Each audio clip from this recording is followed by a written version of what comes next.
No. So basically, hi.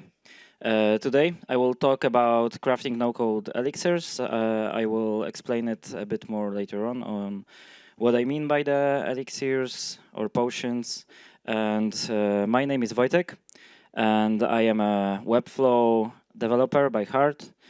I also do Bubble, mainly for apps, and I use Make a lot to glue stuff with it, and also for my personal projects too. I love pizza, so if anybody loves pizza too, please come to Tonik stage. We can have some later on. And I live in Gdynia, where I traveled. Actually, I traveled from there to here, so. So that's it. And then I'm just a no-code dev working in Tonik. And Tonik is a design studio. We have a stand there. Please come to talk to us if you want to learn more after the presentation. I'm sure there will be some time for the questions and answers. But if you want to learn more, just visit us there. Now I will share a quick video on our projects that we do in Tonik.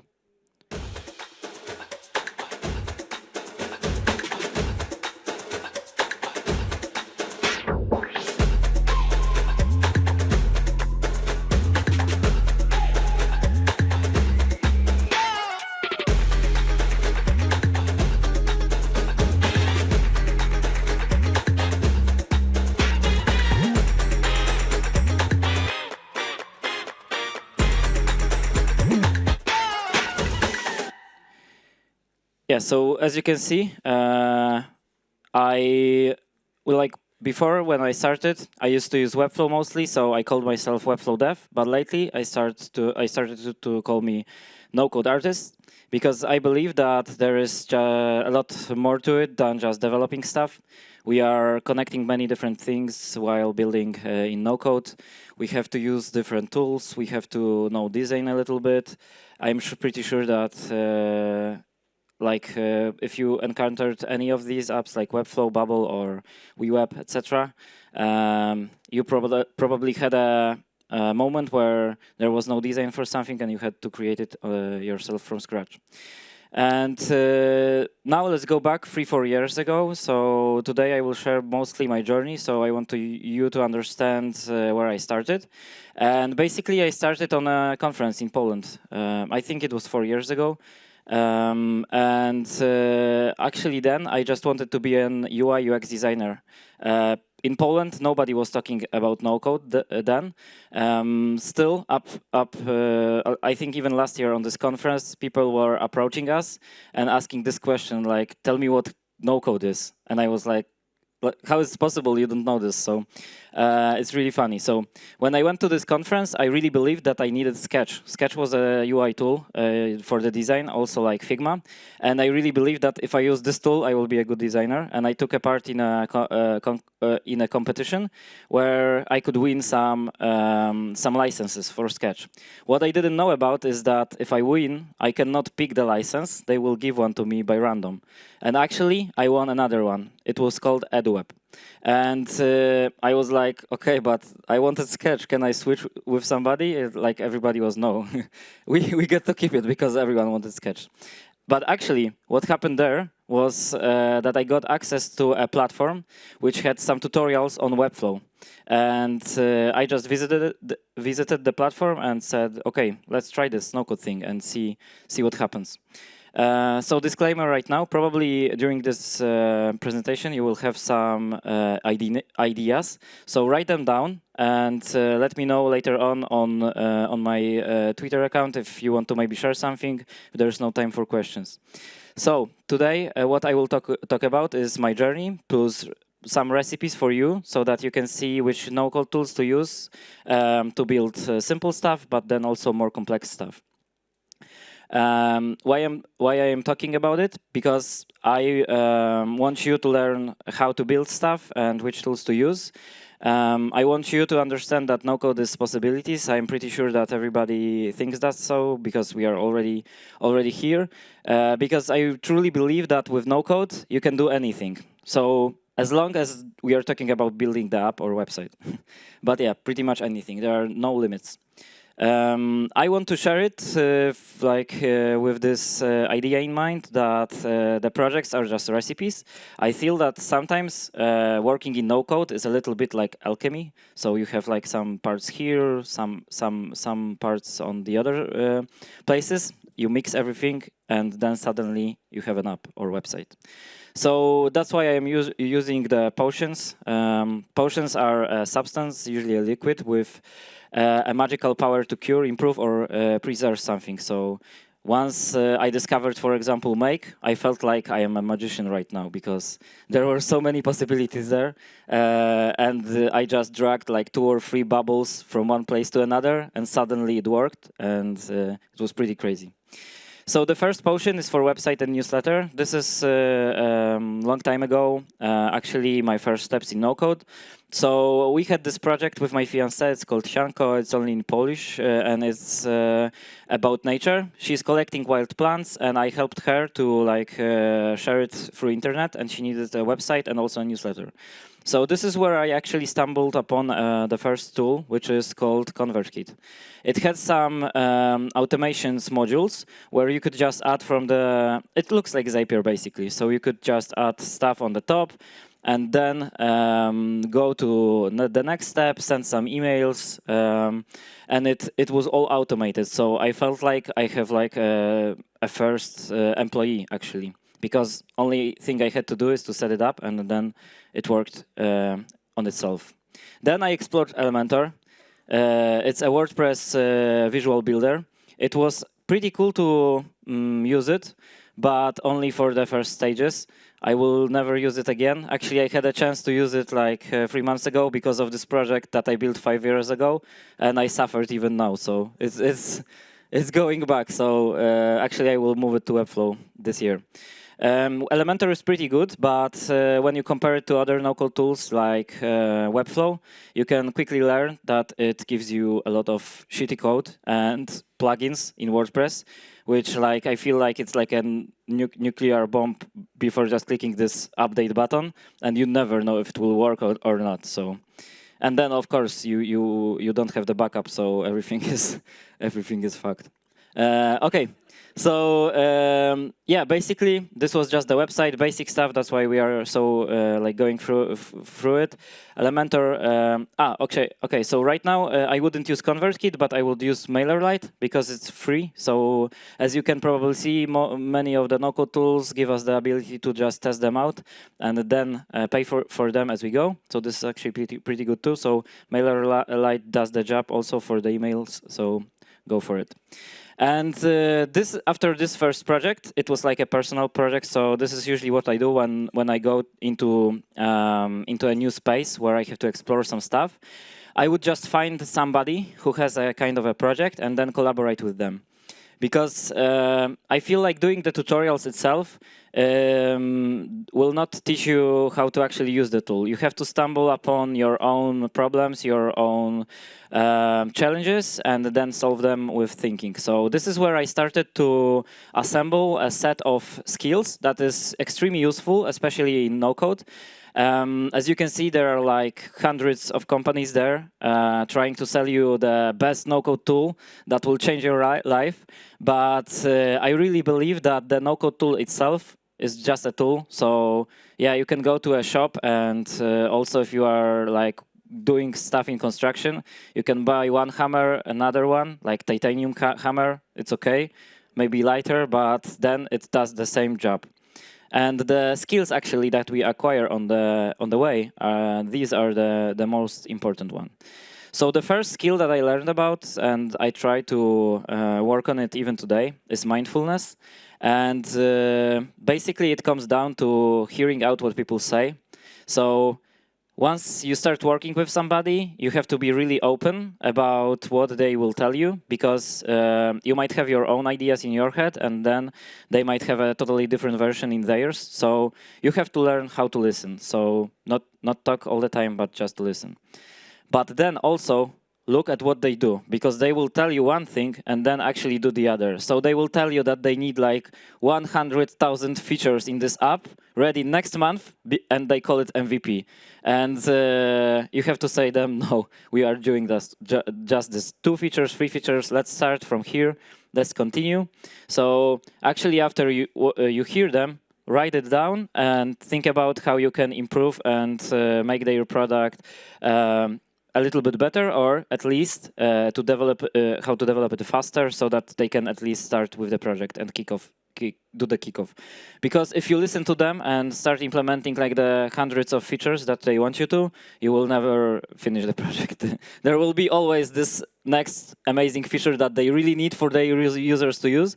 Just don't do it. Decide what is the most important one and use it. Actually, my friend shared a cool example yesterday. There is this guy, Peter Levels, who is like an indie hacker, and he created this app that's called Nomad List. And now, when you take a look at it, it is like a market. I would call it a marketplace for cities, where they share some insights on how much you will spend there, how fast internet is there.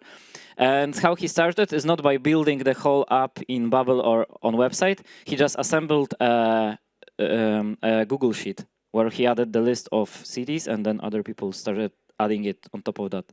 And this is how you can start, actually. So the MVP is just the first step, and then you keep on improving. And then focus on what you are doing. So there will be always a new tool that you can learn. There will be always like a new app, fresh app that will tell you that they are going to change the market. But at the end, it pretty much doesn't matter, because you just have to learn how to use 1 or 2 tools and then go for them. So what people say, then what people do. So we check what they do, and then we are also reviewing what we do. The next huge skill is communication. This actually changed my life when I started putting like much more attention to communication, because there are tons of nice stuff happening once you start interacting with each other. And also, no-code community is pretty special. I think it's really easy to meet people here. Even down there, if you go to some people, it's really easy to find like a nice way to somehow connect. And basically, when it comes to communication, I will share some examples later on too on how it improved my life. The first step is ask for help. In no code, everything is pretty much fresh. So luckily, we have the forums, we have some places where people share their knowledge, but don't be afraid to ask for help. I am still till this day considering me as a like senior no-code dev, but I don't mind asking my friends, even if they just start, about some products, because when they are like learning the new products now, there are some new features, they actually know more about them than me. Share your progress. This is important too, to get discovered, because if you keep everything to yourself, nobody will know what you are doing and how you progress. So if you share it even in Twitter or on some other places, then some other people will notice it and they can reach out to you, or you can at least make new friends. And then also speak simply, understandably. It means that when talking to clients, also to other people, you have to speak in simple words, because most of them won't even understand like the no-code movement. So try explain to them everything visually, etc. I always am imagining that I am trying to explain what I do to my family if I work with clients, and then I feel like they get it, because yeah, my family is not into technology at all. My grandfather is still asking me like when I will get the real job. So it's still happening, but yeah, it's really funny. So ask for help, share progress, and speak simply. And the last thing I think from the no-code repertoire is the ability to search. So actually, this is the biggest thing that I learned, I think, on university. I didn't even finish my diploma, but I took the searching from there. Like I had to learn so much stuff and search for it. Just use YouTube, search the forums. You have like Bubble forums, Webflow forum, etc. Ask on Twitter; it helps a lot. Actually, I was really surprised when I just posted my question, added like hashtag #NoCode or build in public, and suddenly some random people replied to me, and it was like, whoa, they are there and they are willing to help. So it really comes down to these. And then, if you get these 3 steps right, you will be like on the steps that you can you can really quickly run through, and it will level you up, whatever you are doing. So the next potion was for landing page. Already I knew that I can use all of these tools, and I decided to do the first landing page for free. As I've mentioned before, I found a client actually on Upwork. Anybody uses Upwork here? It's pretty dense there. Prices are not so good. The for free was the best price there. So.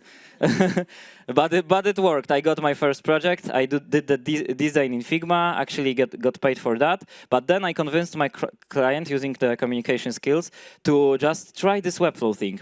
And they were like, okay, but I want to use WordPress. And I was on a half an hour call with them, explaining like why they shouldn't use WordPress, maybe consider using Webflow. So I had to be a salesman, even that I didn't know this tool yet. I just watched some YouTube videos, but it worked. He told me that I can do it, and this was the first project I did, and it gave me some confidence. So the fun fact is that I went to this like Pucek.com is like a community for entrepreneurs, and basically what I did was that I just answered one question there. So I shared the stuff that I do. One lady asked me if I know Webflow, and I already did this one landing page. So I said, yeah, I know Webflow. I can help you out. And she never replied. So 3 months later, I get an email from Tonik company, so where I work right now. And they are like, hey, we heard you know Webflow. And I was like, from where?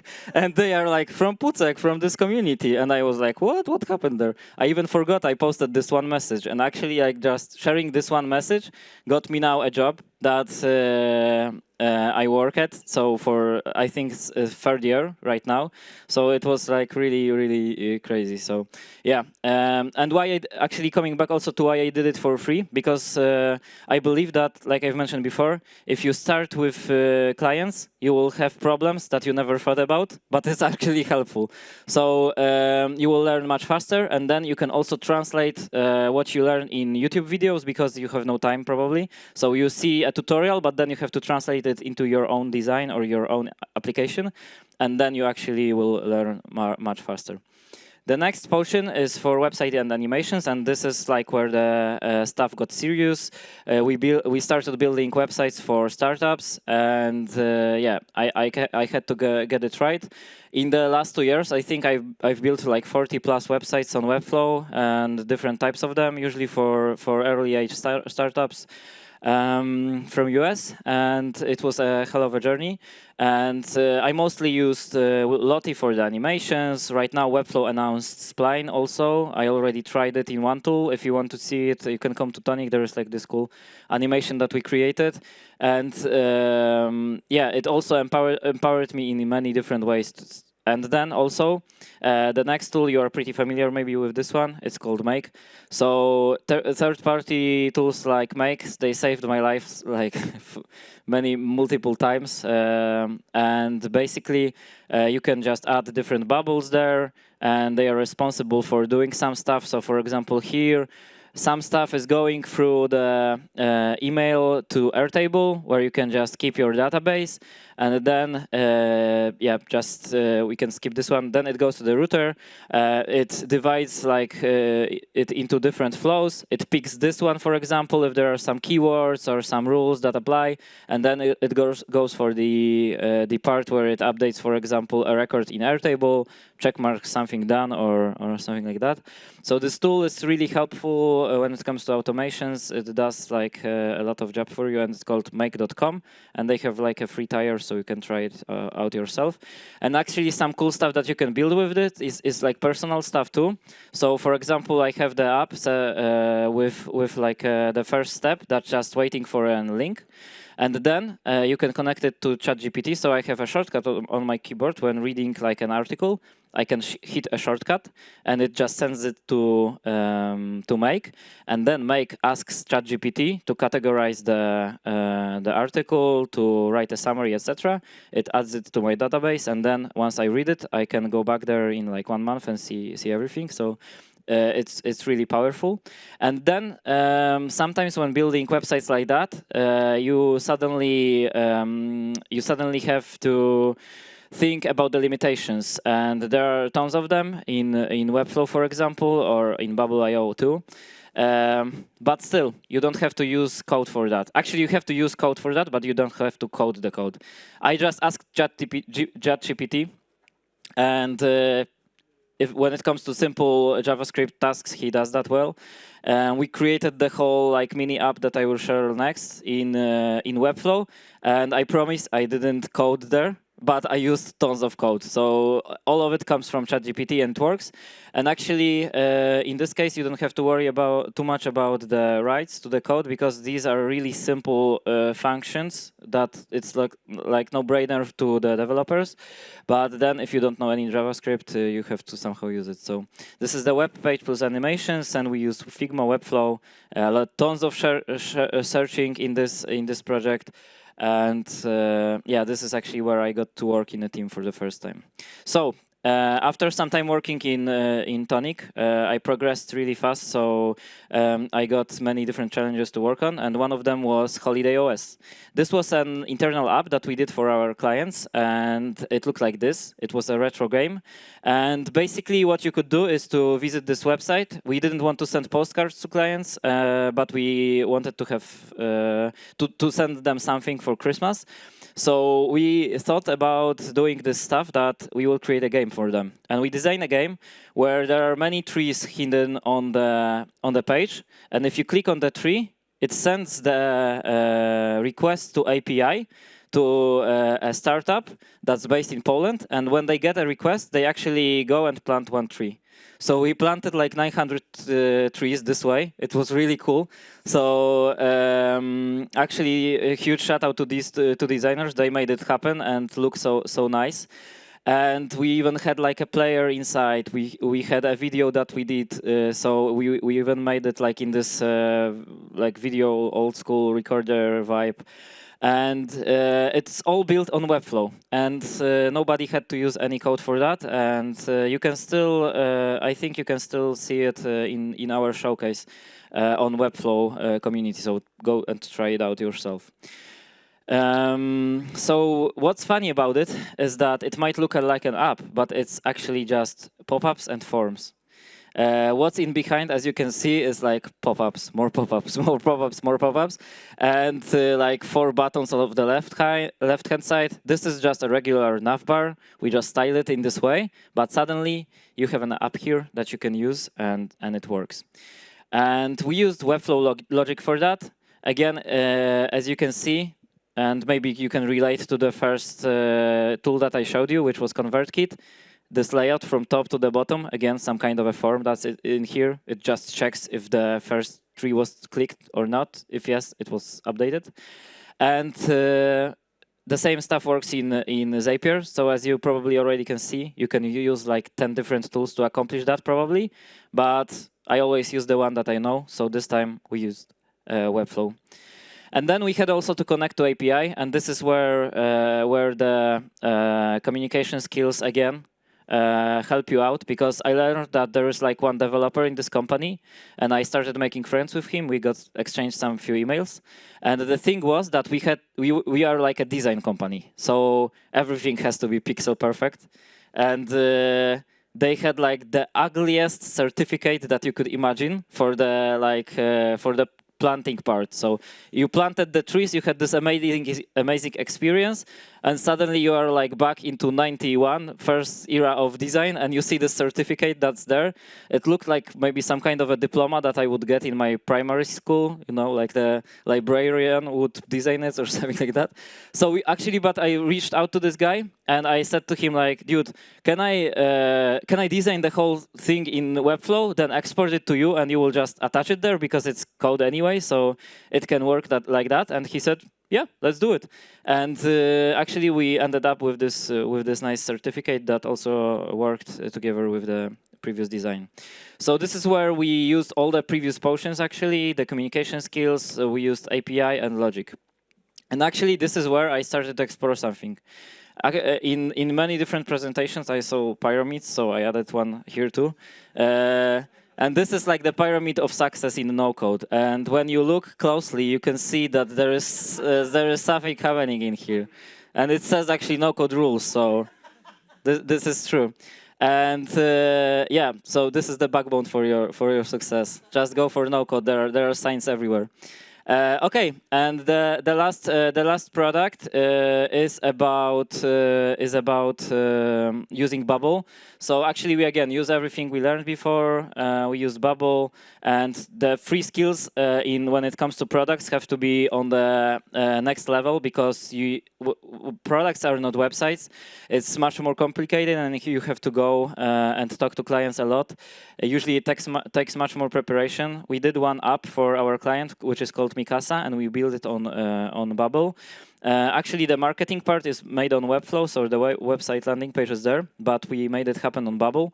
And yeah, we used tons of Googling there together with Emil, actually, this guy. He also jumped into Bubble without knowing it even, so yeah. Yeah, I prepared like a quick Notion doc for him. Like, dude, read this, and tomorrow we have a call with client. Let's go. And yeah, we started doing that. But this is actually beautiful about no-code, that you can learn it so fast.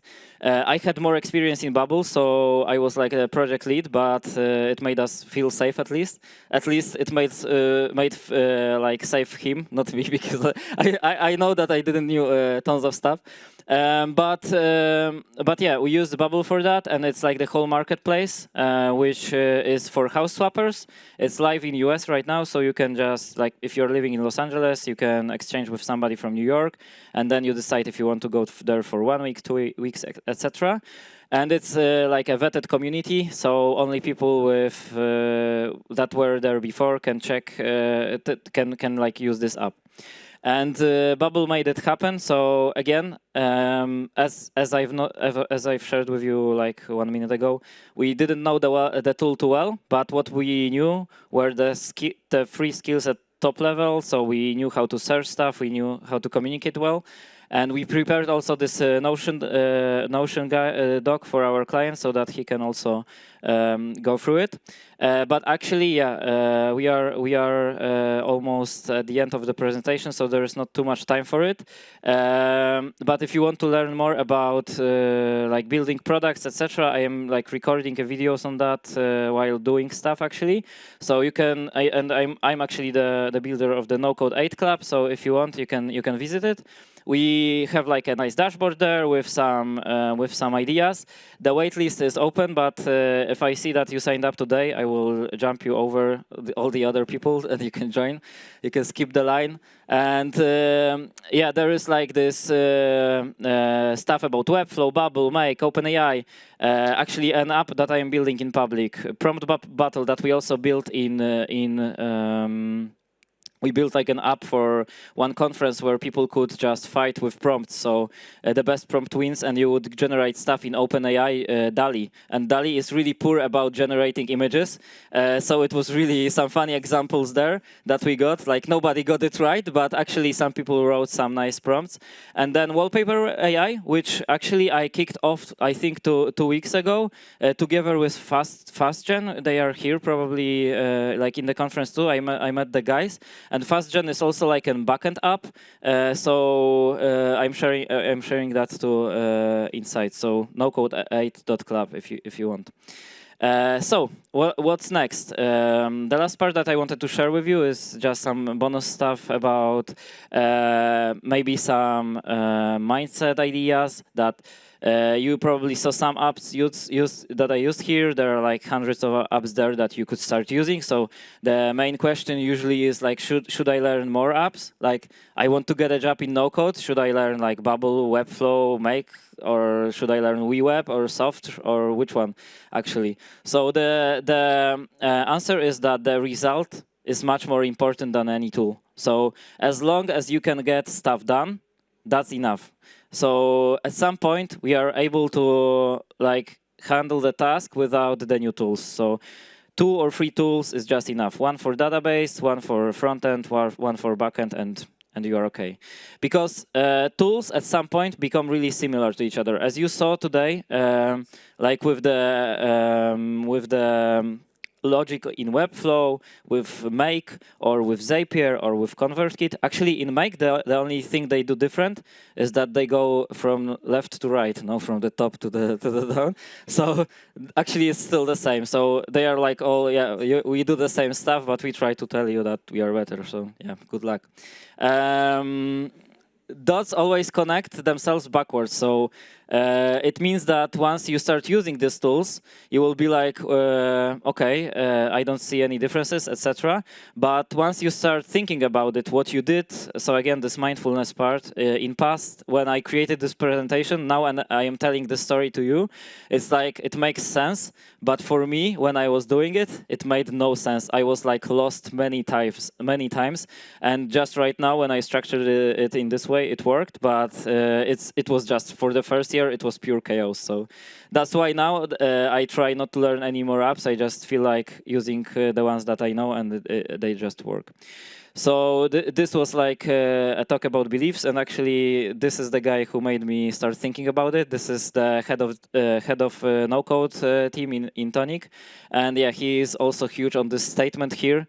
He even found this neon and took a photo here. So it's all in your head. So it's always like some ideas in your head. It's always some misconceptions that you have, or you are not sure about it. Like read about imposter syndrome. We all have it. It's crazy. And yeah, try to just do it. And there is no code diploma also. So like they call it Webflow University or Bubble University or something like that. But there is actually no diploma. There is like no one here to save you. Like in Harry Potter, you have to be the person with the Patronus and scare away all the challenges or features that your client wants to develop right now. You have to pick only the one and save your MVP. And just make it work and share it with some people. So in general, this is also something that resonated lately with me. We are just these guys that use Google a lot. So we just put stuff in Google. And yeah, if I were to tell my mom that half of my job is just Googling stuff, she would be like, and they pay you for it? Or yeah, they do. But yeah, I solve problems. So again, you have some problems, you write them down, and you put them into Google, and then you solve them. So actually, this all comes down to it. So just searching stuff and making it work. It always starts from the thinking, then the problem, then Google. And when I ask you to write down like some ideas, like make sure that you hit me up later on. Just maybe we can talk down there. I will hang around here a lot. You can find me on Twitter. You can find me on the club, and today you can find me here. I think the last one, that's why I underlined it. It's like the most important one. This is also why I told you about the skipping the line in No Code Club, because I feel like when we are meeting in person, it's totally different. If we just meet in internet, it's a different vibe, different connection. So just go there and talk to us. And the last thing that I wanted to share with you is the one note from one guy. Nothing in this presentation is known to be true. It's like just reflection on what I've noticed, not facts, just thoughts. And some things might resonate with you, others may not. So use what's helpful and get rid of the rest. So thank you again. Have a nice day. And yeah, you can find me at the Tonik stand. And I think that we maybe have like 3 minutes for questions. So if you have any, let me know. Thank you.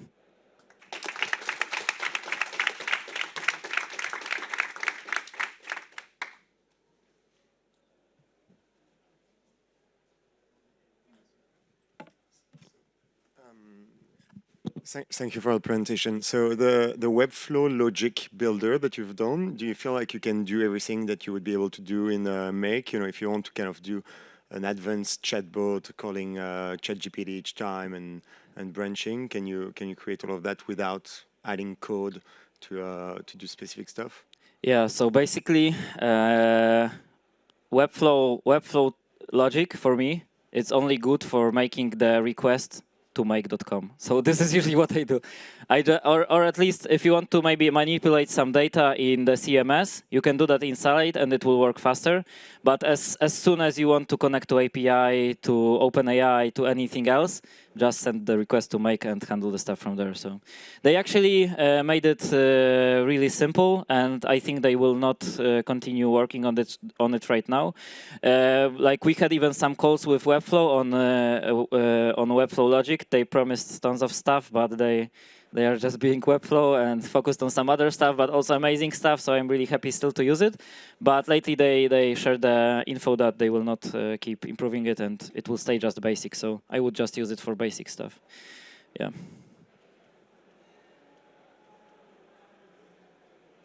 Okay, cool. So if you want, just visit me at the Tonik stand and yeah, have fun today.